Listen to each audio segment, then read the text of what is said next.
Oman తీరంలో జరిగిన క్షిపణి దాడిలో దుర్మరణం చెందిన విశాఖకు చెందిన మెరైన్ ఇంజనీర్ పట్నాల సురేష్ భౌతిక కాయం ఎట్టకేలకు స్వస్థలానికి చేరుకుంది. తెల్లవారుజామున సురేష్ పార్థివ దేహాన్ని విశాఖ శ్రీహరిపురంలోని ఆయన నివాసానికి తీసుకువచ్చారు. కుటుంబ సభ్యులు, బంధువుల రోదనలతో ఆ ప్రాంతంలో విషాద ఛాయలు అలుముకున్నాయి. కాంట్రాక్టు ముగించుకుని పెళ్లి రోజు వేడుకలను కుటుంబ సభ్యులతో కలిసి జరుపుకోవడానికి ఈ నెల 24న సురేష్ ఇంటికి రావాల్సి ఉంది. అంతలోనే సురేష్ మృతి చెందడంతో ఆ కుటుంబం శోకసంద్రంలో మునిగిపోయింది. ప్రభుత్వం తక్షణమే ఆ కుటుంబానికి న్యాయం చేయాలని స్థానికులు డిమాండ్ చేస్తున్నారు.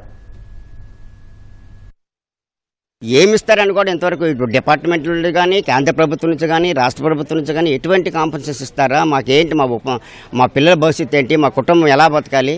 ఇది మేము చేసిన తప్పు కాదు కదా, ఏంటని చాలా ఆందోళన చెందుతున్నారు. కాబట్టి మేము సిఐటిగా మేము చెప్తుంది అంటే వాళ్ళ ఇంట్లో ఉద్యోగం ఇవ్వాలి, వాళ్ళకి సంబంధించినటువంటి ఇది ప్రమాదం మామూలు ప్రమాదం కాబట్టి నష్టపరిహారం ఇవ్వాలి. దానికి పూర్తిగా బాధ్యత తీసుకోకపోతే పెద్ద ఎత్తున మేము ఆందోళన చేస్తాం.